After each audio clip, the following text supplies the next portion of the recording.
and welcome. My name is Hashim Syed. I'm delighted to be here with you. I am a product lead at Google covering Europe, the Middle East, and Africa, looking at growth and consumer insight products. What does that mean?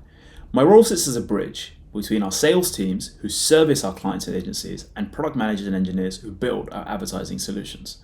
The products I work on, growth and consumer insights, are directly related to helping customers and agencies navigate and adapt to the changing macroeconomic landscape and customer trends.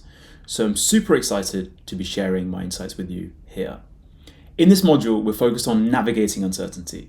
As we know, the world has changed, and it's causing an effect to how customers are searching for businesses online. And this raises the important question on how should businesses, brands respond to the changing customer landscape. So there are three things we're going to be covering today. First, a perspective on how the world has changed. Second, an insight to how customer patterns are evolving. And third, potential solutions to how businesses can respond. Let's dive in together. The last few years have been full of uncertainty, from COVID-19, which has disrupted supply chains, to a war affecting energy prices, culminating in rising inflation across the world. This is in addition to the existing challenges already out there, from longer term challenges in the labour market to sustainability and inclusion. All of this is having a macroeconomic effect at causing consumer confidence to decline across the United States, the Euro area, and the UK. However, the interesting thing that we are seeing is that the macroeconomic volatility is causing consumers to change habits and subsequently how they search. So what are we seeing? First and foremost, people are asking a lot of financial questions trying to understand. We are seeing searches for what is inflation and why is inflation so high, seeing significant increase in search interest across the world. In Germany alone, this is modified to consumers asking the question of why. Why is the price rising? In South Africa, people are looking to understand when is fuel going to go up, showing a dynamic of customers looking to understand when and why the macroeconomic changes are taking place as they are. Second, there's been an increased correlation between saving money and saving the planet. Now, inflation and sustainability go hand in hand. As consumers look for ways to cut costs, many of the more affordable alternatives are unexpectedly better for the environment. However, we're also seeing consumers want to find products that can be bought and sold secondhand. For example, in Denmark and Spain, consumers are searching for the cheapest energy times of the day in which they can do their business. Further data shows that in this time of economic uncertainty, people are also trying to find the right balance between cheap and luxury.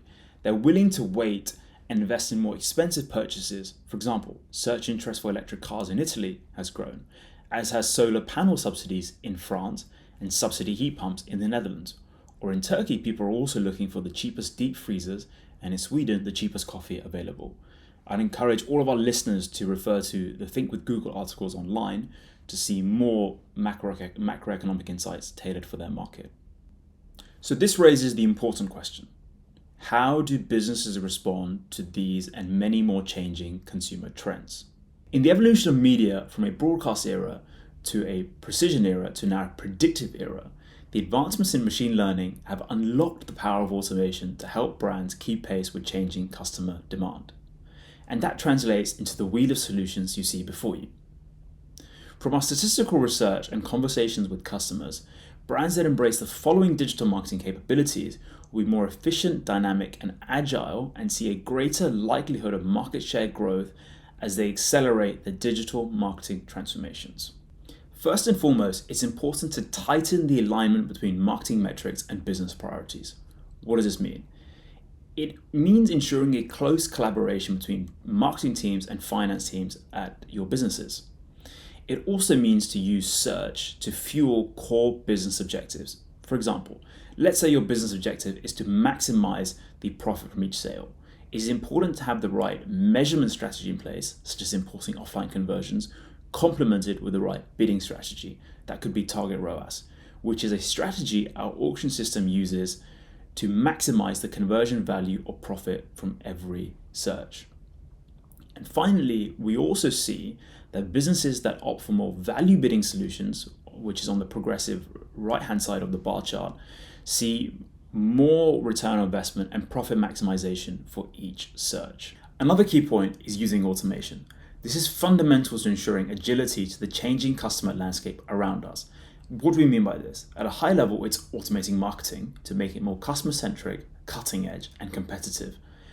It's bringing out the best experience of your online brand to ensure that for new channels and new formats, we are scaling the human expertise to scale business results. At a product level, it's combining value bidding, delivering the right value bid for each customer query at the right price, along with Broad Match, which is a tool to find new customer queries and searches, along with responsive search ads. This is assembling the most relevant creative to help you show up for more at the right price at the right time. And these deeper products are going to help you adjust to a dynamic market, utilize more signals, and reach more people and performance goals. And what we've seen from our research and our evidence is that these solutions of businesses using automation and value bidding see an average 14% more increase in conversion value and 20% more conversion volume. The world is changing, and it's causing consumers to evolve their search behavior, and we need to adapt. In order to do this, we have to tighten the alignment between our marketing metrics and business priorities. We have to use automation to maximize conversion value and conversion volume. And we have to use privacy-centric measurement as the bridge between these two. And to tell you more about this, I'm delighted to hand over to my colleague Genevieve to go into detail. From me, a huge thank you for listening, and I really hope to see you again. Hi everyone, welcome. My name is Genevieve Vaskins. I'm the EMEA product lead on first-party data, meaning it's my job to make sure that the products we build on a global level work for our advertisers in EMEA. And specifically, I cover enhanced conversions and a solution called Customer Match. So today I'm going to be taking you through our introduction, and I'm going to be talking to you about how to drive performance in a privacy-forward world. Afterwards, we're going to dive into each of the individual modules, so you'll see me again in enhanced conversions. So let's start looking at what's happening in today's world in terms of technological and regulatory changes, how that impacts your measurement, and then what some of the steps are that we recommend you take. So as I'm sure is no surprise to you, the digital ads landscape is experiencing a huge paradigm shift. And so we see that these are all mostly driven by a riser user expectation when it comes to online privacy. So we see that users by now are much more conscious about the data that they're sharing online. And as a result, we see governments increase the number of laws and regulations around how data can be used. And we see tech companies adapt things that can and cannot be tracked either on their browsers or on the devices that they make. And we see this as a good thing. So we recognize that the most important thing when it comes to online is that users feel safe using the web. And so everyone else has to adapt around that. What that means is that some of the things or some of the tracking mechanisms that we used to have will no longer be available either already today or where we know that they will go away in the next couple of years. We often see that advertisers pile together some of the specific changes that are happening and just put them into one kind of privacy problem area. But actually, I really recommend that you pull out the specific areas that are being changed, because it really helps you understand why you need to take action and where. So on the one hand, we see an increase in regulatory changes.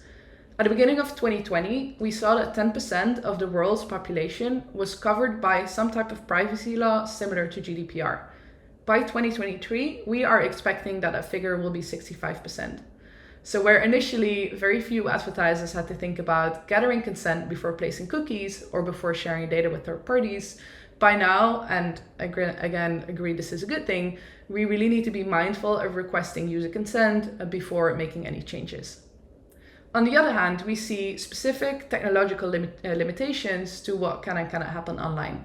And so if you think about the cookie, so a little piece of information that you would place on a user's browser to either help measure conversions or to make remarketing campaigns work, is no longer going to be viable. So we've heard a lot about this concept called a third-party cookie, which means you set a cookie on a user's browser to function when the user is on a different website.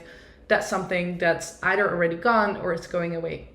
So Safari is already blocking all third-party cookies, even in today's world. Chrome has announced that we will be deprecating cookies initially by 2023, and then we recently made a change that's going to be by 2024. Even first-party cookies, so those are the cookies that you set when a user is on your domain for yourself, so for measuring your own purposes, even those are increasingly being blocked. So on Safari, if a cookie is older than 24 hours, it will simply be discarded. Meaning if someone clicks on an ad at 11 a.m. yesterday, and today they arrive at your website at 12 to complete the purchase, we already will no longer be able to measure that journey.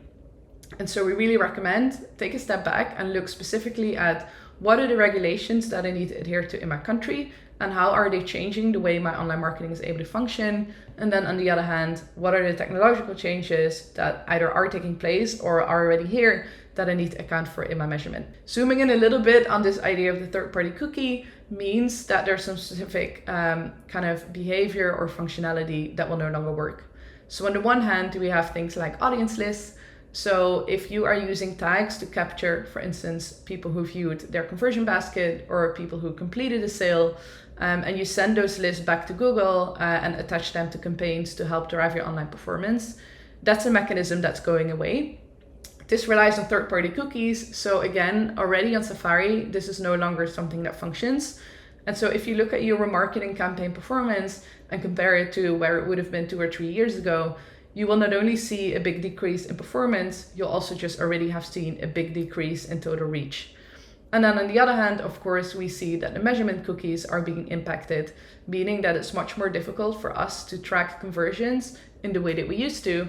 And instead, we need to rely on multiple solutions to come to one comprehensive overview. Now, the biggest thing Google cares about, obviously, is keeping users safe. So making sure that they feel comfortable using the web online and that they feel that they are adequately protected. And so we are making a lot of changes in how our products function to give users a lot more ability to choose and make it a lot more transparent what we are and are not doing with their data. Then after that, we are working to ensure that advertisers can continue to drive growth, but in a privacy safe manner. And so on this slide, you see some of the announcements that we've made, that Apple have made and that Android have made that impact things we can and cannot measure. Of course, we are particularly excited about both the Android and the Chrome sandbox initiatives. And if you want to learn more about these, I highly recommend you to search for this on Google, find our Chrome sandbox blog, where you get a direct chance to interact with the developers who are building these APIs and the sandbox functionality. We really love your input on how we can make these better. And pretty soon we'll start inviting more advertisers to start testing some of these functionalities. Now, what are we expecting for the ecosystem in the next couple of years? And there's really 3 big areas that I encourage you to think about. So one, traditional identifiers such as third-party cookies and app IDs will continue to provide diminished coverage and disappear over time. And so we really have to let go of some of the traditional measurement mechanisms that will no longer be around in the next few years. Secondly, and in light of that, we will see that the granularity and precision of event level data will continue to degrade. So where we used to be able to really precisely see which exact keyword at which time of day from which device resulted in exactly how much value, in the future we're thinking much more about aggregate and then modeled behavior. So looking at things like what campaign type overall brings most value to my business, or what type of products do we see sell best, rather than really looking at very individual event level data. And then lastly, we do expect also that regulations on consent collection will continue to increase. So we don't really see this kind of go backwards. In fact, we see globally that many countries are following both the language and the structure of GDPR and looking to implement similar measures in other countries. So what does this mean for your advertising? Firstly, I'd encourage you to think about technologies that provide both durability and comprehensiveness to your conversion data. Durability meaning we want to rely on technologies that we believe are going to be around in the next few years or permanently. And we don't want to rely on technologies that we actually know are going away. Comprehensiveness meaning in this world, we no longer see it as possible to rely on just one way to measure conversions and have that be the base for all of your conversion measurement. We actually see that we need to plug in multiple solutions to come to one comprehensive picture. And so I invite you to think about what are the technologies that I can use and kind of stack together to end up in one comprehensive overview. Secondly, you will need to be agile and be ready to experiment and adapt. Measurement fuels your online marketing performance. And so for that reason, we often see advertisers be a bit nervous around testing on your measurement because you only have to make a few wrong tweaks for your automated bidding campaigns to respond poorly. But actually, Testing your measurement and staying ahead of the changes that we see is one of the biggest drivers for performance that you could possibly leverage. And so whether that means that you restrict your testing to a small account or a couple of campaigns, or whether you work with conversion test actions, I really encourage you to think about how can I continue to test these things and make sure I stay ahead of the changes that are happening. And then lastly, and I'm sure you've heard it before, get comfortable with machine learning and automation. We really see automation as this big kind of engine that can withstand a lot of the changes that are happening in the world. And so if you think back to some of the measurement changes that got implemented, so for instance, when ITP first came out, we are then able to tweak our algorithms to immediately start accounting for a newly created gap in measurement. If you're not relying on automation, it's going to be incredibly hard for you to stay ahead of all of the changes that are happening in the industry. There's a second big category of things that you can do, and that's to think more widely about your first-party data that you have available and how you can use it in your online marketing. So we see measurement as this base, so really this base to set up for good online performance. But then you can also feed in other types of first-party data that are going to help your automation be much more successful.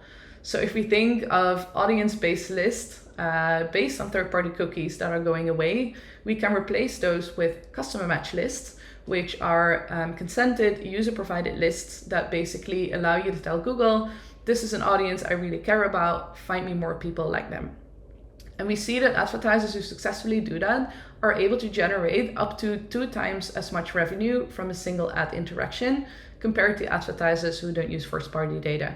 And so if you fix your measurement and if you're happy with where your measurement is, I encourage you to think about the other sources of first-party data that you have and think about how you can get these into Google. There's one final point I'd really like to make, and that's this one. Changing the way digital advertising is done is both a challenge and an opportunity. And so we often see making measurement changes almost as a necessary evil, or we think about it as something that we do today to protect us from risk that might happen in the future. But actually, I'd invite you to think about making measurement changes as a really good way to change your online performance, because all of your online performance ultimately is driven by the data that you feed into the algorithms. And so automation tools really are only as powerful as the quality of data that feeds them. And so we see that the advertisers who work on changing or increasing the durability and the comprehensiveness of their conversion data get much better results than the advertisers who don't. If you think back to the flywheel or the wheel that my colleague has showed you, we see often that advertisers spend a lot of time tweaking their automation. So they're really working on things like customer lifetime value bidding or making very specific changes to online bidding to make it better. But actually, if you do not have a good measurement foundation set up, it's almost like you're trying to take a Ferrari engine and put it in a really old rickety car. You really do need a very good measurement base for all of these sophisticated advanced solutions to work well. And so this is how that all comes together. And I apologize for the number of things on this slide. But again, I'd really like to make the point that measurement is the base for all of your online performance.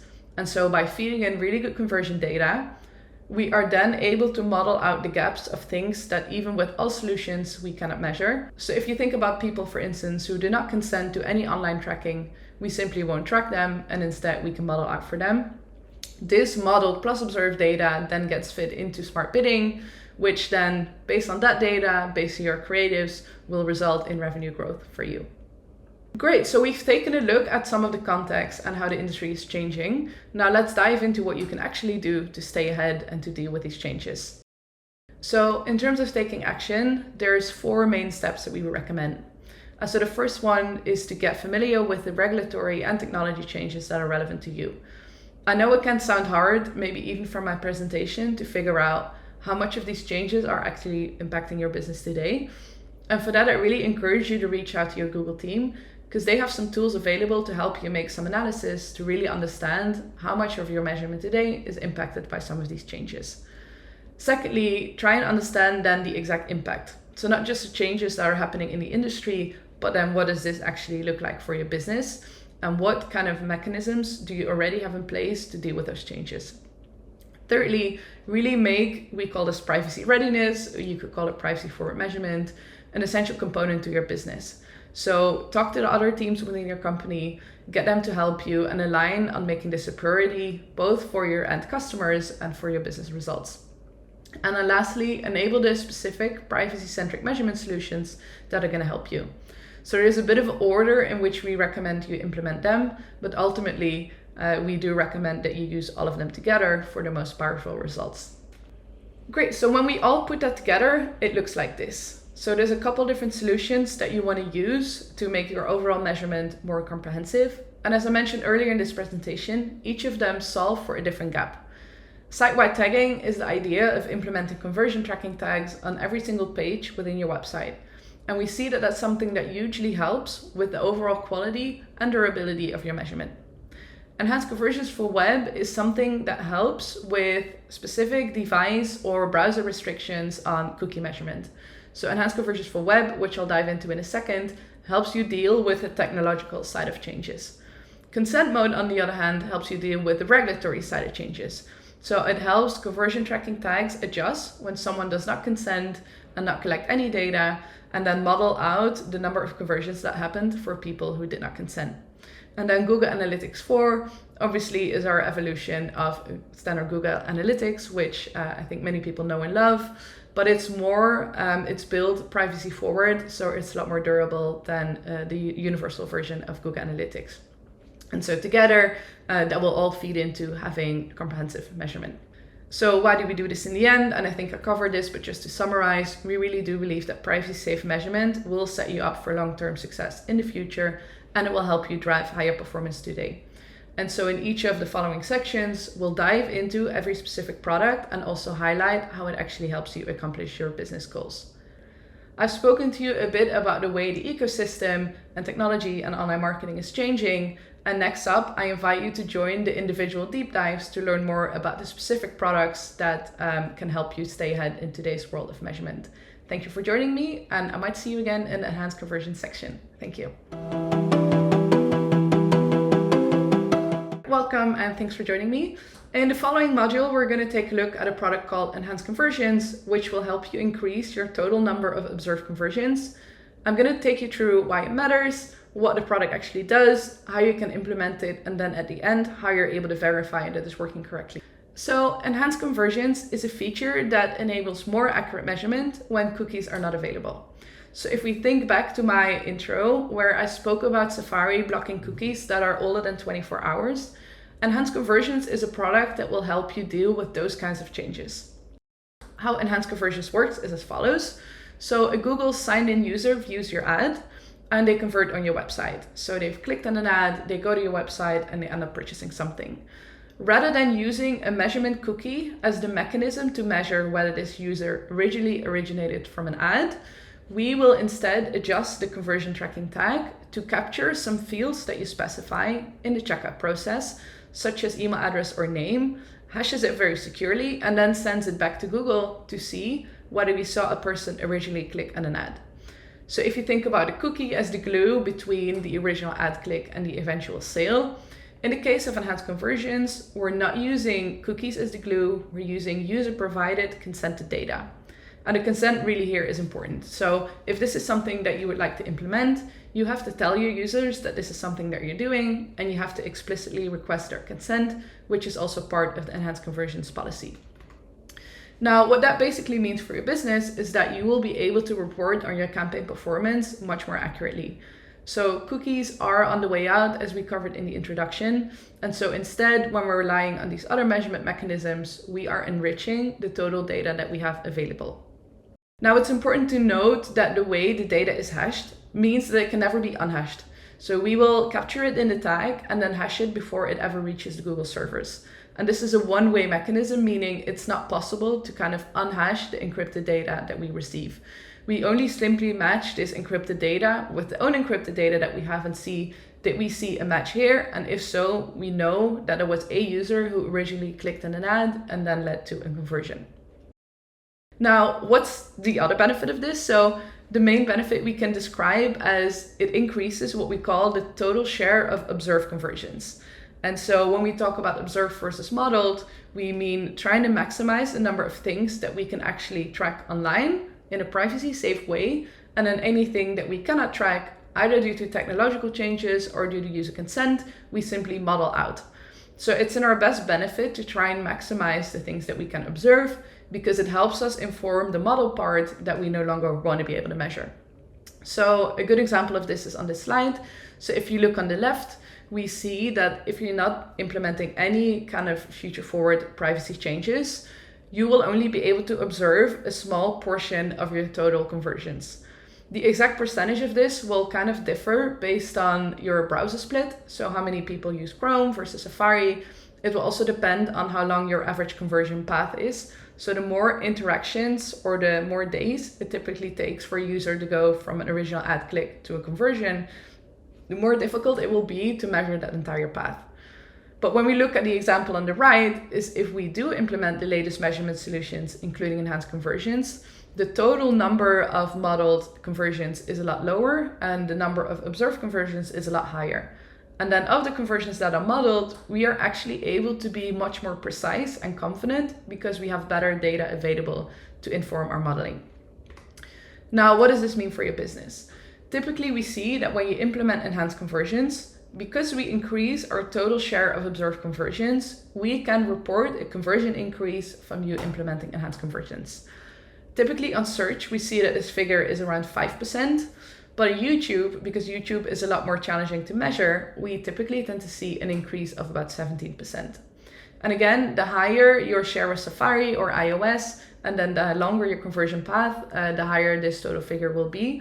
So we recently saw an example of a retailer who achieved almost 19% increase just on search from implementing enhanced conversions.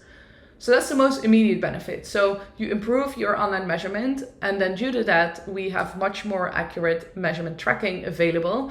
And due to that, we can report an increase in conversions. But actually, it's primarily the long-term benefits that really make us want to position enhanced conversions as a key solution. So the short-term increased conversions is a very nice thing. And I think many advertisers will be happy to get an extra 3, 5, or 10% conversions measured. But actually, it's really about what we call the downstream impact. So from having better observed conversions, we see that you'll get better modeling and overall conversion reporting.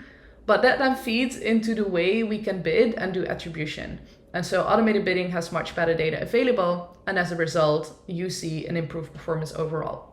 So we're not really talking just about the short-term measurement impact. We're really talking about improving the way your business is able to function, because automated bidding is making much better decisions based on better data. Now, when we look at how to implement, there's 3 prerequisites that you need to keep in mind.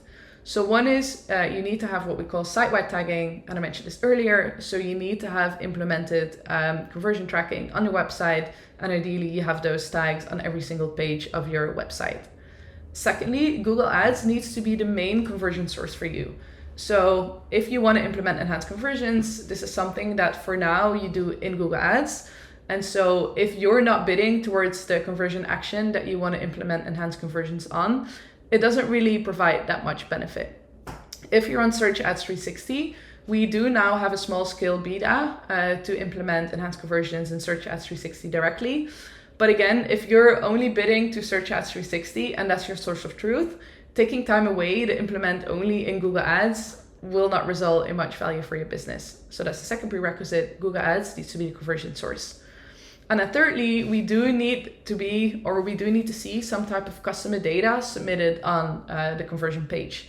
So that can be part of the checkout process. So it could be someone signing in a lead form. It could be during the checkout process, someone fills in their email address, and then in the end, the final conversion happens. But there needs to be some type of data left.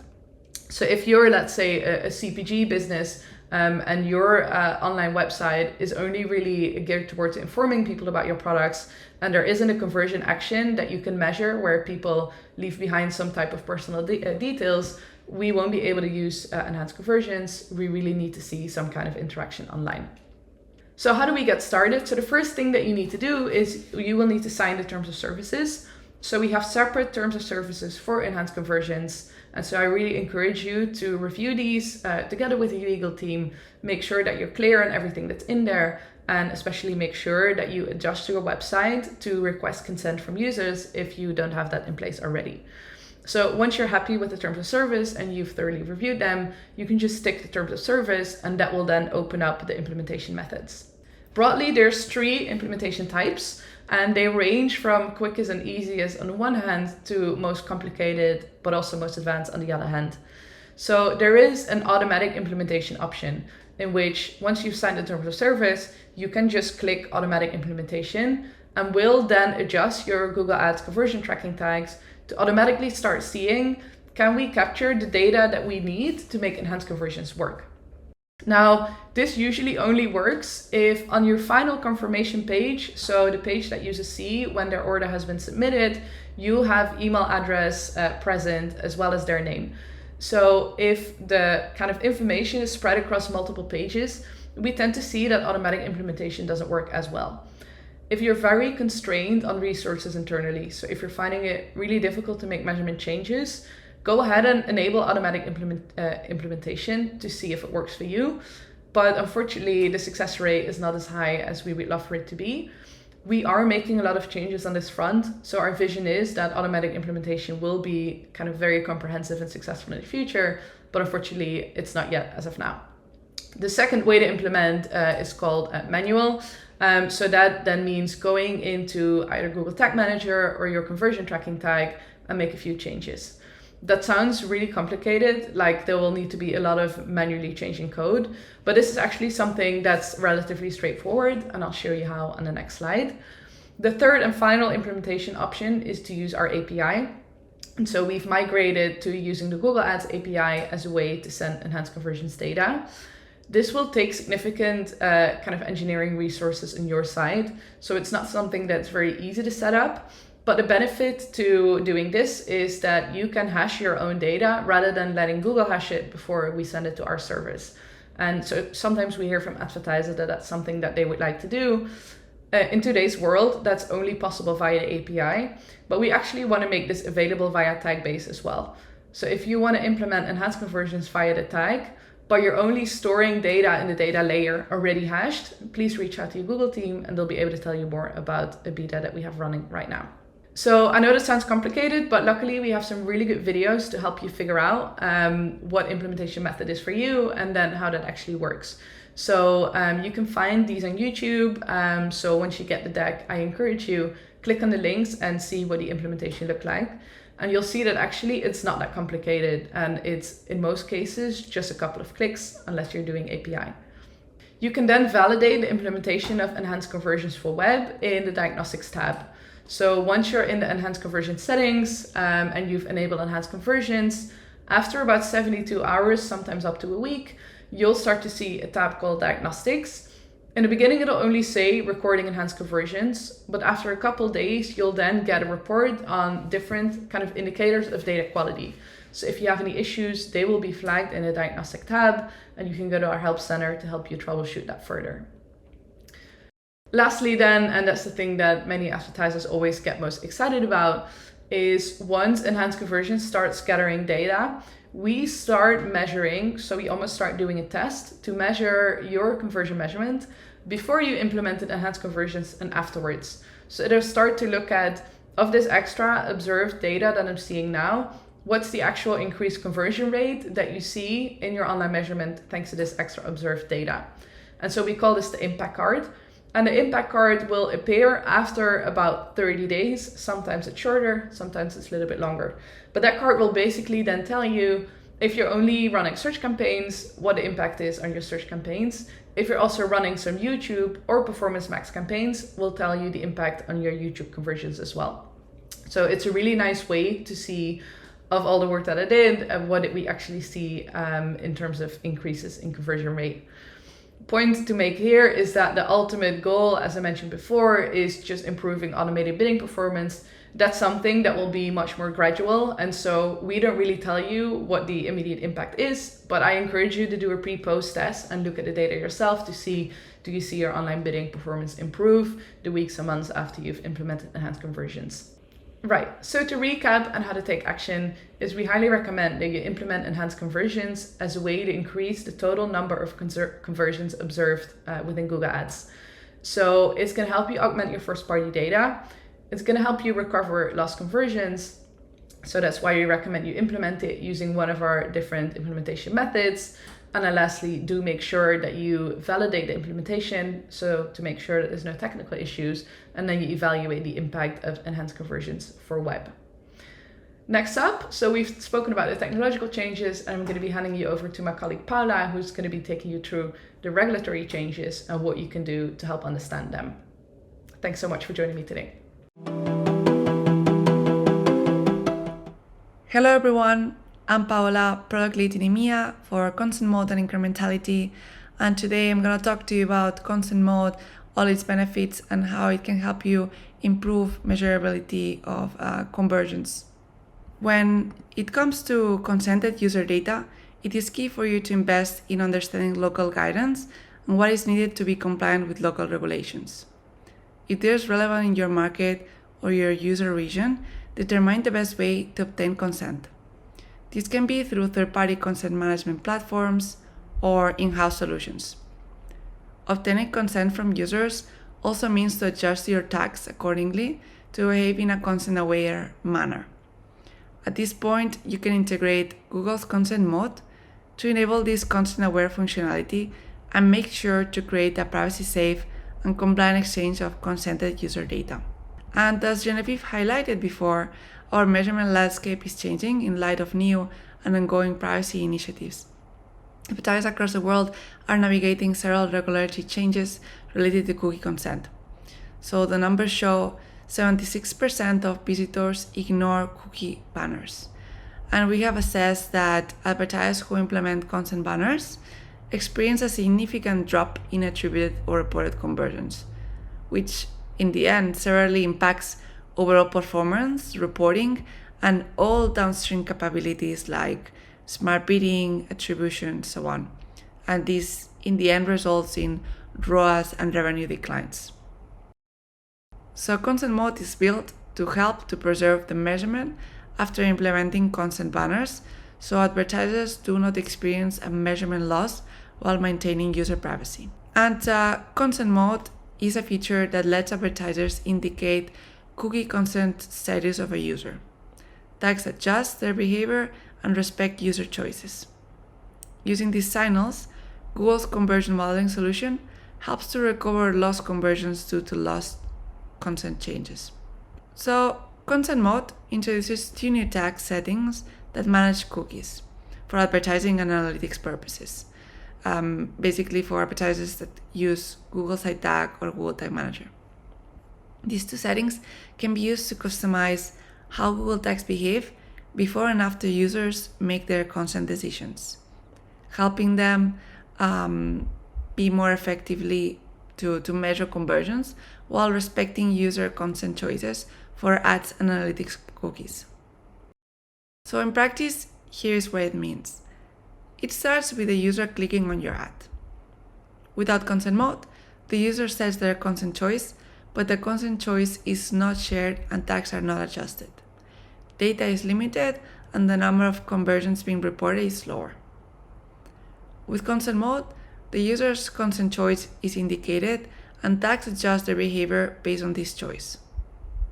So, if the user consents, conversions are reported as normal.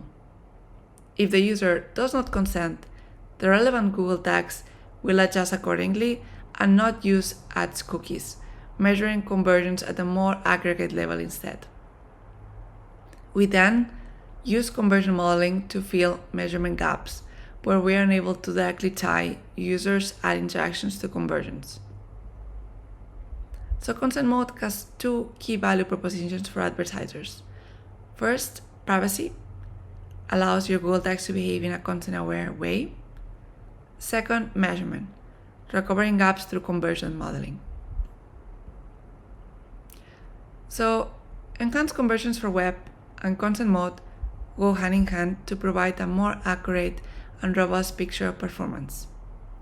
When a user grants consent, conversions can be reported by site-wide tagging and enhanced conversions for web.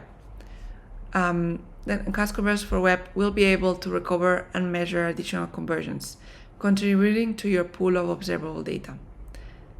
And at the same time, Consent Mode will work behind the scenes to train its models based on this observable data.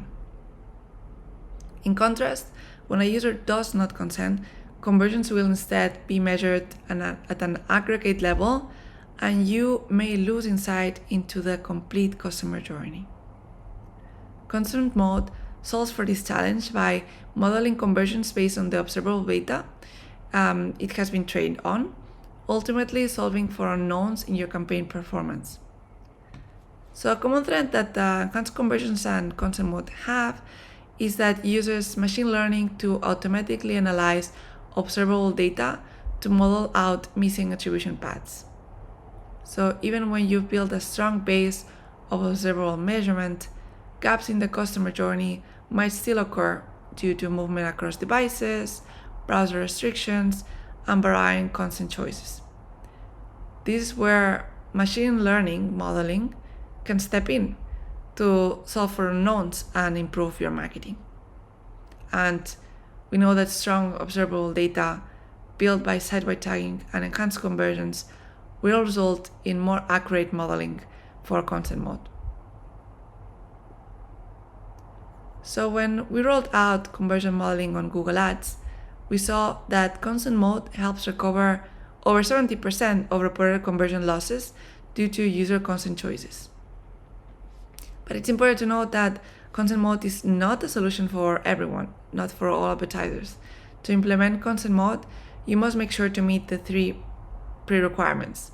First, consent mode is only recommended to advertisers with an EEA and UK presence, or a region that is enforcing opt-in consent regulations. If this is not your case, consent mode is not recommended. Second, it benefits advertisers using a cookie consent banner on their website that blocks non-essential cookies by default. And third, you have to have site-wide tagging implemented with either Google Tag or Google Tag Manager. We have 2 main ways to implement consent mode. On the one hand, we have the basic setup. With the basic setup, the Google tags continue to be blocked until relevant consent is granted. So models use a universal conservative discount factor to consented conversion rate. So basically what this means is that we have a lower conversion recovery as we are leveraging an aggregate model instead of advertiser-specific traits. And on the other hand, we have the advanced setup. In this case, we use advertiser-specific calibration factors to create our models. Therefore, we are much more accurate than the basic implementation with that model. Consent mode can be implemented in 3 different ways, which come with different levels of complexity in the process. If you're working with an integrated CMP, you can reach out to your CMP contact. Integrated CMPs provide implementation support and templates for Google Tag Manager and Google Tag, basically making everything much simpler for you. If you are using an in-house solution or your CMP is not integrated, then you need to implement consent mode using either the Google Tag Manager or Google Tag. So for Google Tag Manager, it is recommended to create your own template using Tag Manager content APIs. And for Google Tag, you will have to manually add consent code to each page of your site. You can actually, for more information, more details, we have our developer guide and all our Help-Center articles that clarify how to implement the different solutions and give clarity on all this. I also wanted to talk about a new launch that you may have seen already in your account, and is the launch of the impact stats for consent mode in the Google Ads UI.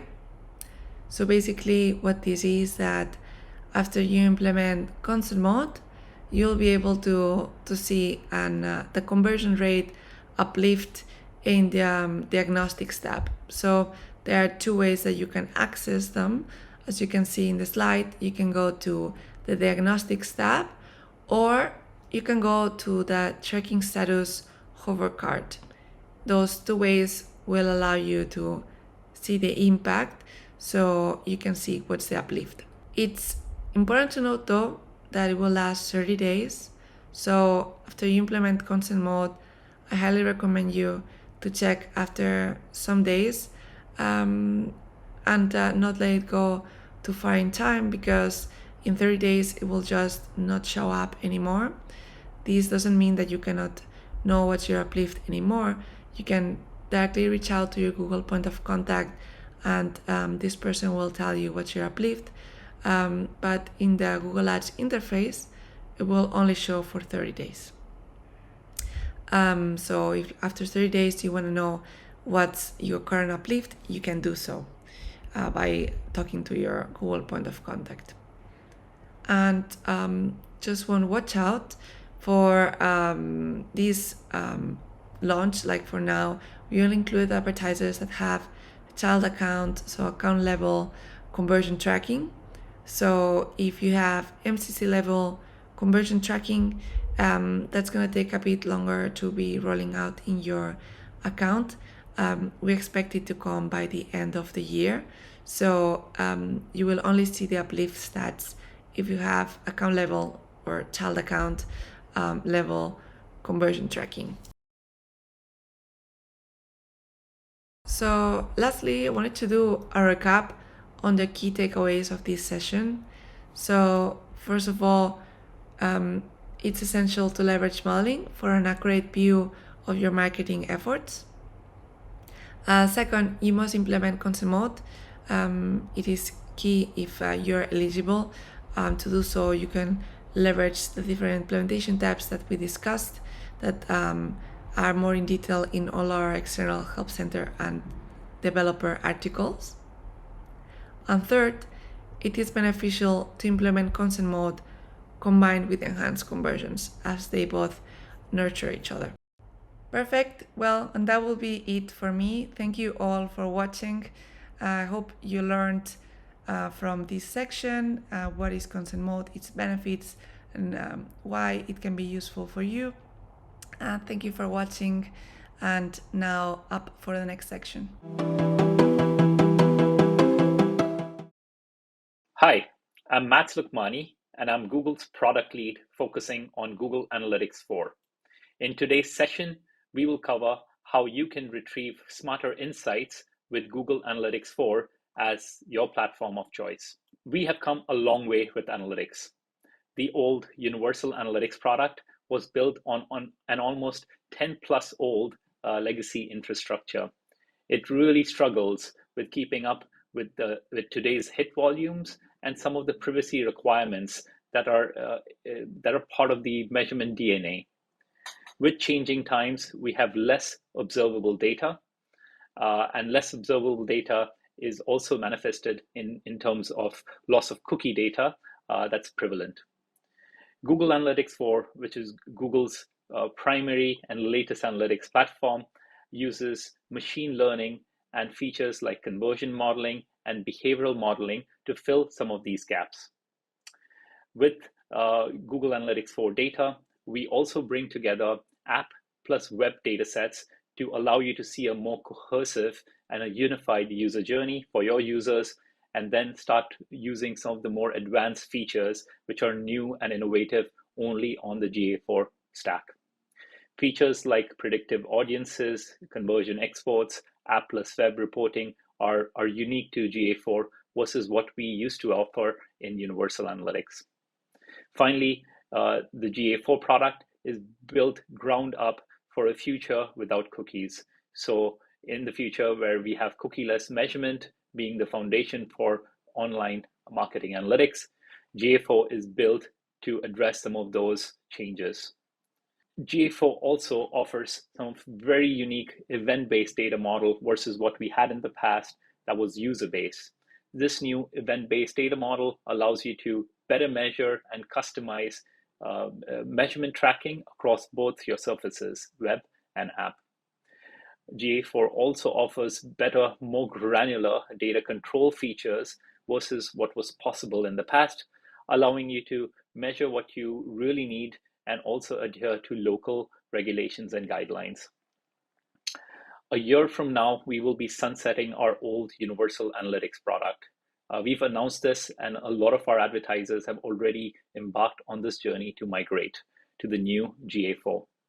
If you haven't started on this migration journey and are currently using Universal Analytics, at some point in time next year, we will stop processing new hits on the old Universal Analytics product, and then in due course of time, we would take away access to the old product. Before that happens, we highly recommend you to start setting up your GA4 product so you can get a parallel side-by-side reporting and eventually migrate your important business use cases to a GA4-based analytics platform. How would you get there? Let's walk you through some of these steps. Now, Google Analytics 4 enables better, more strategic insights for your business, but in order to unlock them, let's walk through 3 steps. The first one is which is very critical and foundational, is collecting and enriching your GA4 datasets with better first-party data. GA4 is built ground up to be much more scalable for your businesses, especially in this evolving ecosystem. Issues of the past like sampling and not being able to connect appless web journeys are fully addressed on the new platform.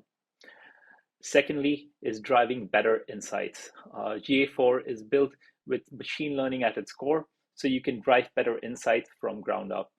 You can leverage some of our new native reporting audiences capabilities, but also customize a lot of your favorite reports so you can drive the right insights for the right people at the right time. And finally, the third bucket is taking actions.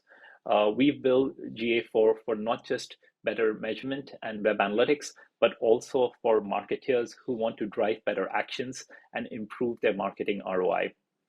GA4 allows you to integrate your first-party data collected in GA, merged with other first-party and third-party datasets, and then export some of these insights into your media buying platforms like ads and GMP, so you can not just visualize better data, also act on them.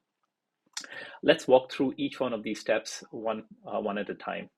Firstly, in order to collect better data and enrich your first-party data, the first thing to keep in mind is GA4 is privacy first.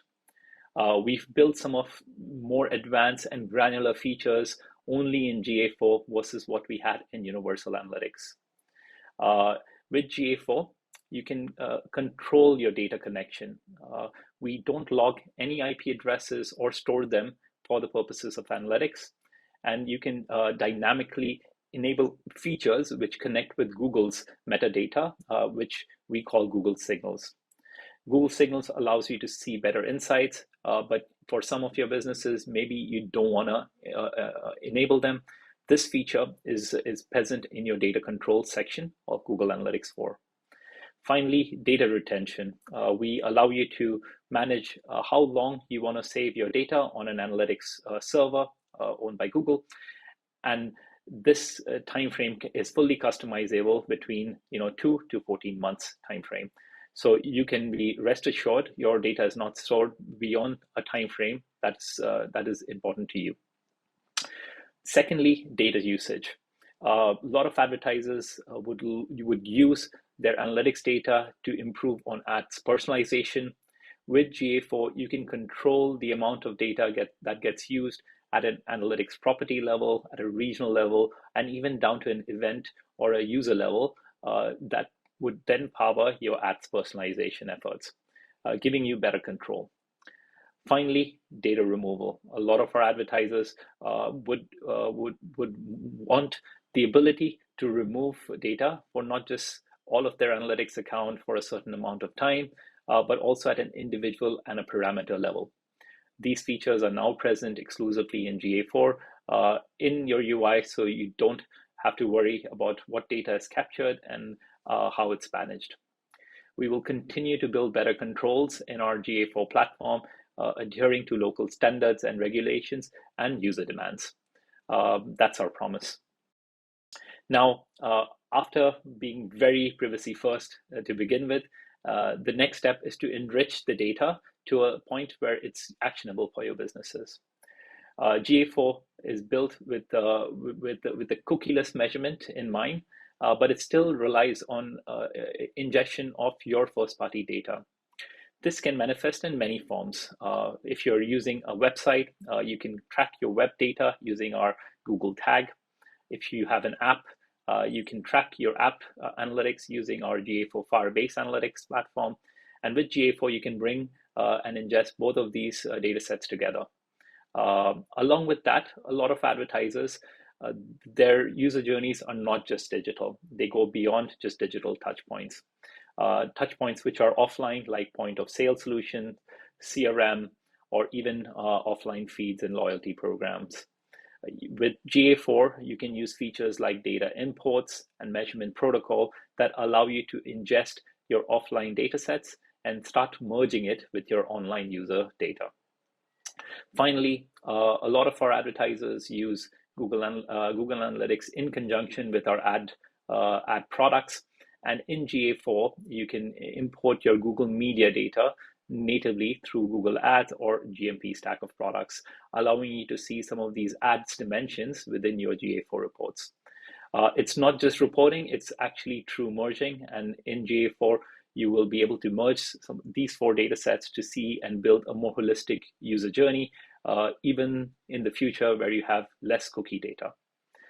Finally, not all users would consent for measurement and analytics on your site, and that creates a gap in the amount of data you have for your users, also introducing gaps in measurement of your user journeys. Google Analytics 4 is built with machine learning at its core and uses conversion and behavioral modeling to plug these gaps. These are exclusive features in GA4, not present in Universal Analytics, that improves the quality of aggregated, privacy-preserving reporting in analytics. Hence, as you start comparing your Universal Analytics data with GA4 data, you will see GA4 has more improved reporting and insight capabilities. Now, we talked through some of the features and the ingestion points, but you can also turn this around and see from a user standpoint. In GA4, you can build a much better holistic view of your user. Obviously, with privacy-preserving controls that were originally shared, with those features in mind, you can still ingest data from your app, web, and first-party ingestion points, build a better user journey using a unified cross-platform view of your users. And finally, what's important to keep in mind is Google Analytics 4 offers 3 levels of identifiers for matching users and giving insights in an aggregated fashion.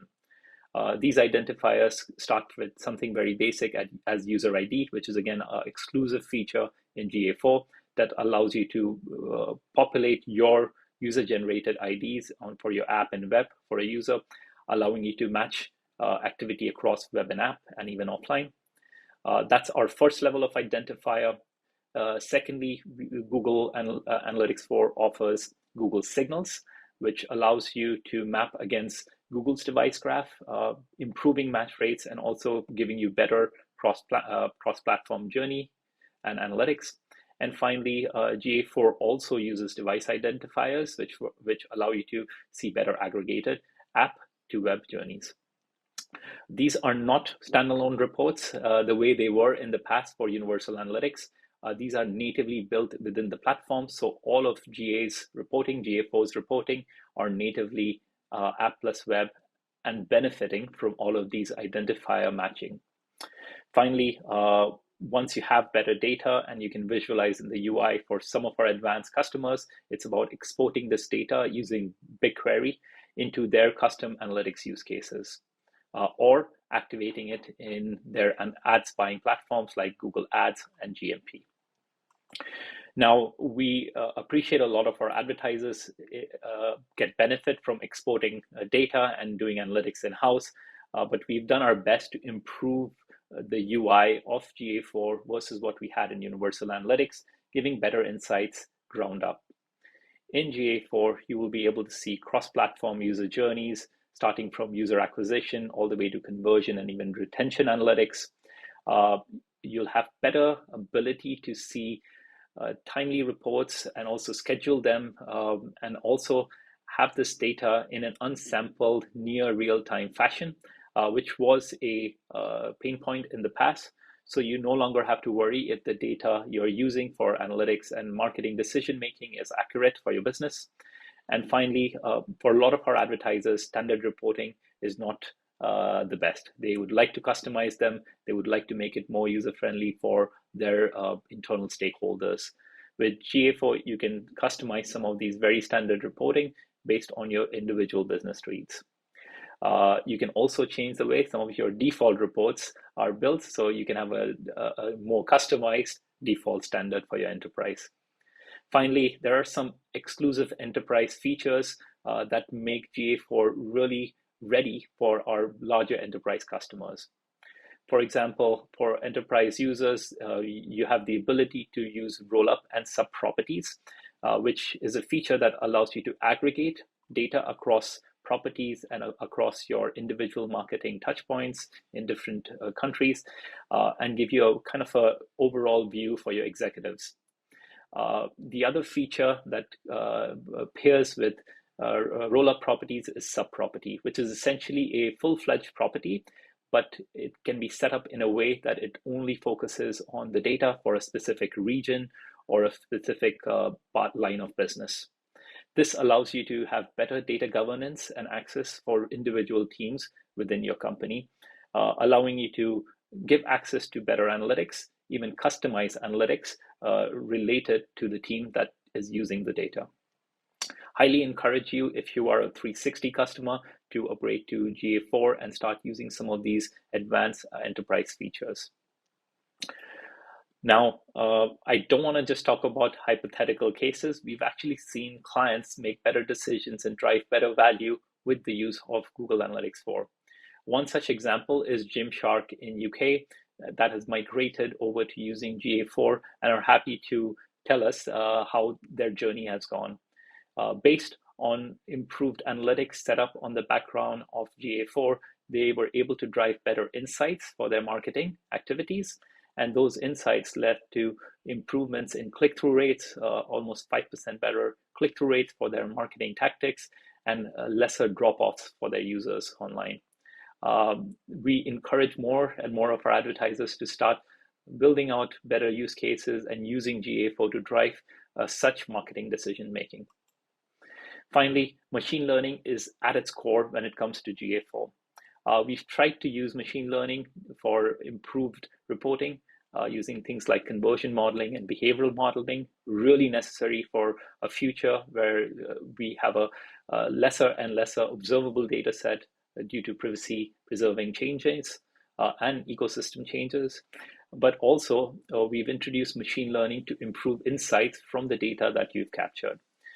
You'll see in GA better anomaly detection, alert detection, user behavior detection, and these insights are populated ground up.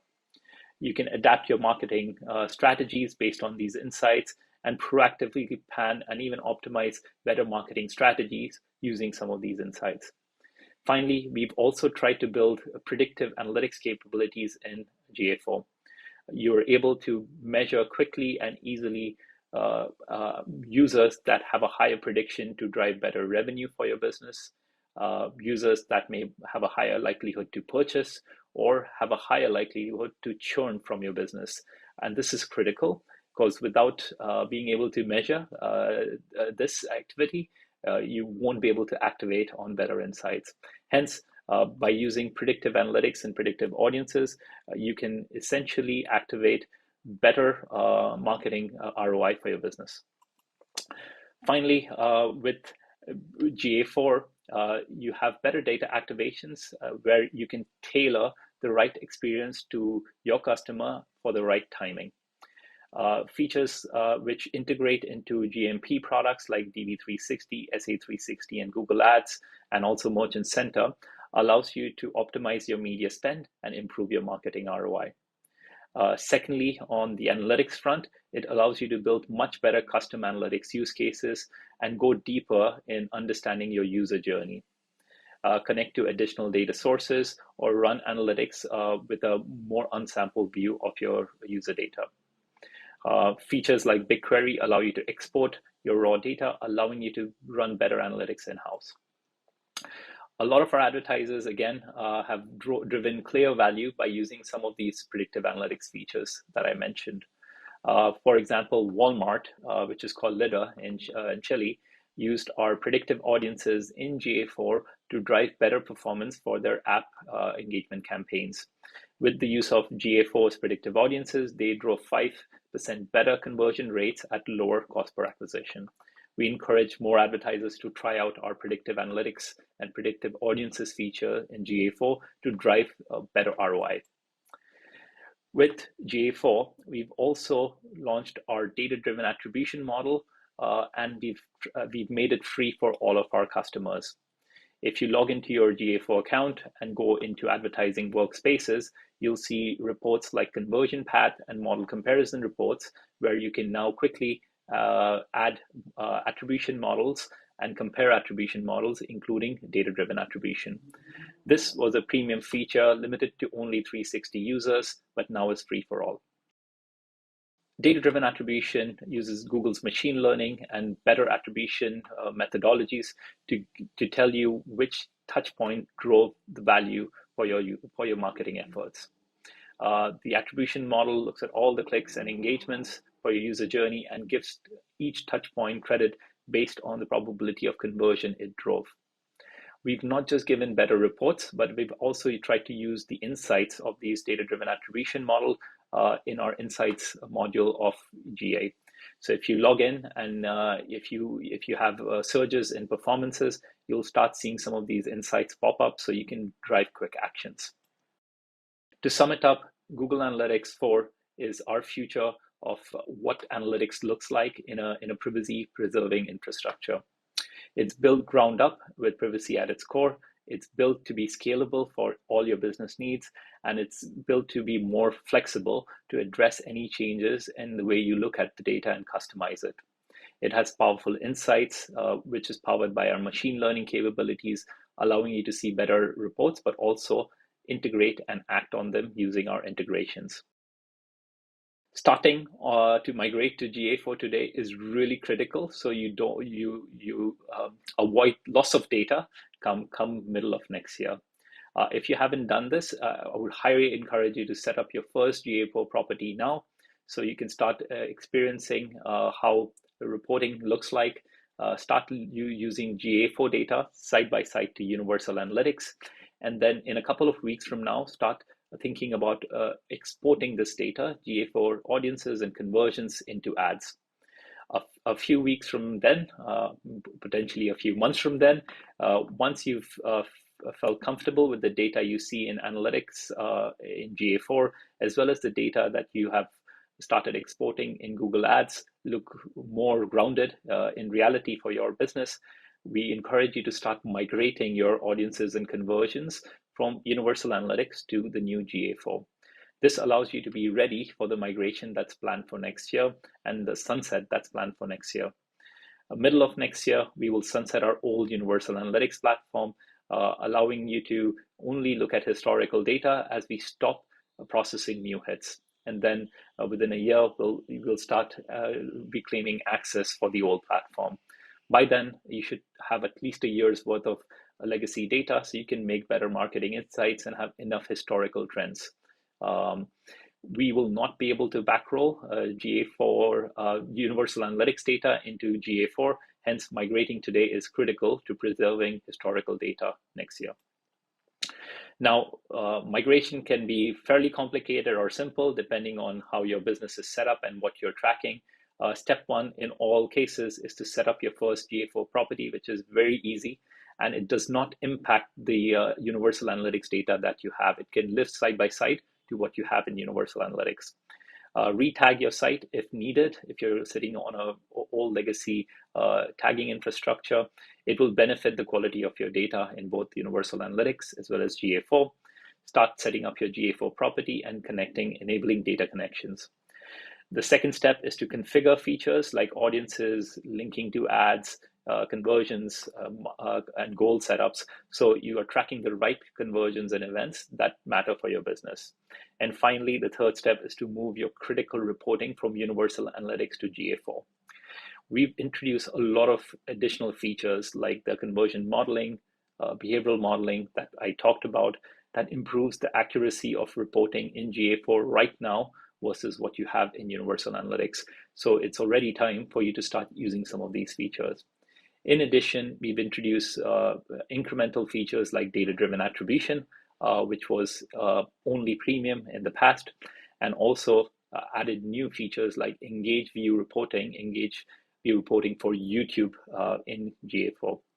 This was natively not possible in UA, so the insights you get for your YouTube campaigns are even more powerful in GA4 versus in the past. With the addition of these features, we feel very confident that you're ready, that you should be ready to migrate to using GA4 for your marketing analytics use cases. To help with migration, we've also created a property setup assistant, which allows you to migrate your users, your goals, your audiences, and your ads linking from Universal Analytics to GA4. Now, we've talked a lot about what GA4 is, and I've tried to go into details of some of these features, but I appreciate there's a lot to learn before you start using GA4 for your business. In order to help you, we've unlocked our first GA4 certification, which is free for you to use on our Skillshop. I recommend you to go through this training, get certified, feel confident, and then start your migration process. Obviously, we are here to help, but it's also great if you know exactly how the product works. This training will help you do just that. Finally, to bring it all together, GA4 is our future for analytics, and it's designed to allow you to get better insights now and also in the future. It's built with privacy at its core, so it natively offers a lot of data controls and privacy-preserving infrastructure. Secondly, we really recommend you to start migrating to GA4. If you haven't started the journey yet, it's about time. Reach out to us if you have more questions, because as we get into next year, you will get into a point, if using Universal Analytics, that you may experience data losses if you're not ready with GA4 at the time of Universal Analytics sunset. Finally, start your activity by creating your GA4 property today, linking your Google Ads account, configuring some of these features, and exporting features that matter most for your business, like conversions and audiences. That's all for me now. We'll end our session on GA4 and how you can drive better insights with our GA4 platform. And as always, if you have more questions, please reach out to us with them, and we'll try and help you out. Thank you. Hello, and welcome to the final section of today's deep dive. My name is Brendan, and I'm a regional product lead here at Google for privacy-centric measurement. What are the next steps from what we've learned today? How can we take this forward in our client relationships and use this as an opportunity to potentially open up or reset relationships? You know, today we heard about some of the great new products that we have here when it comes to privacy-centric measurement. But I'm wondering, and I'm hoping that you actually feel different now than you did before we started getting into these deep dives, and that you actually can see it's much easier to get off some of these products up and running and implemented than maybe what you previously thought. And this brings us to many new opportunities. What are some of these opportunities, you might be asking? Well, when I think about this from the top of my head, and you know, coming from agency, I often realize, you know, how can we translate into some of those relationships that you have? Well, for me, it's if I have a great relationship with a client, how can I take that to the next level with, you know, the privacy expertise that I have? And I mean privacy expertise when it comes to media buying. Well, if I have that good relationship, you know, being able to set my client up and tell them all the ways that we can actually maintain performance and also provide privacy for them, and position myself as a trusted advisor within their business, it means that I can continue to reinforce that great relationship that I have with my clients. Also, I think about, what if there's a relationship that's more transactional? How if you were trying to move from a transactional relationship into something that's much more of a strategic relationship? Well, privacy and privacy-centric measurement is that opportunity. You could take something like in consent mode, for example. It allows you to show your clients how you can be much more future focused on their media buying and allow them to get the best results from the media buying that they're doing. You know, with this conversation in mind, you can demonstrate to them you're looking down the road, you're being much more strategic in how you think about it and how you approach it. And it's a way to open the door to have that conversation, how we can move a relationship from something that's maybe transactional to something that's more encompassing around privacy, strategic, and the future of media buying for that client. And finally, what if your client relationship isn't in the best place that you want it? Well, this is a great opportunity to reset and have that conversation and say, hey, look, we're dealing with this challenge now that is privacy. We really need to step forward our actions and let's start over again. We have some great ideas how you can actually change that and take advantage of this privacy situation to be really competitive. You know, so that's just some examples. But when I do think back to my own agency days, how I myself would approach this, well, from what I heard today, you know, there's a few things. I would look at this as stepping stones in conversations I would have. I need to move my client from maybe 0 to hero. How would I go about that? Well, the first part is the power of first-party data. We heard it earlier on. It's super important and powerful. My clients have lots of it. They know their customers better than I do. So I'm going to sit down, have that conversation with them. I want to know your customer as well as you do. You know, what is that first-party data that you're looking at to really measure success within your own business? How can I take that first-party data, translate it into something that I can use in my media buying, and together we can have better outcomes? But along with that, how can I also augment that first-party data that I'm collecting on my client's behalf? Well, enhanced conversions allows you to do that. It means that we're able to recover observed conversions that we're losing due to technology changes on Safari and Firefox. And that's first-party data that we really need in this day and age for other things, to build models later on. So it's important that we understand our own clients' first-party data and make sure that we're all getting as much of that observable data as we can at the same time. All doing that while respecting consent choices of users, of course. You know, the next part then is what's that next step in that conversation that I'm going to have with my client? Well, the next step is going to be that frank and honest conversations to say cookies are going away. You know, it's happening every day.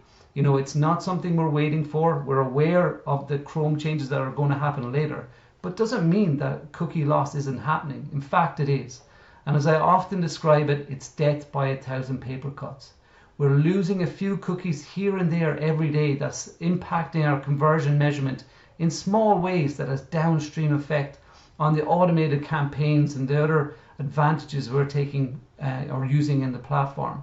So it's important that how do we shore up these gaps, you know? And I would say to my clients, you know, consent mode, we really need to consider this to future-proof ourselves.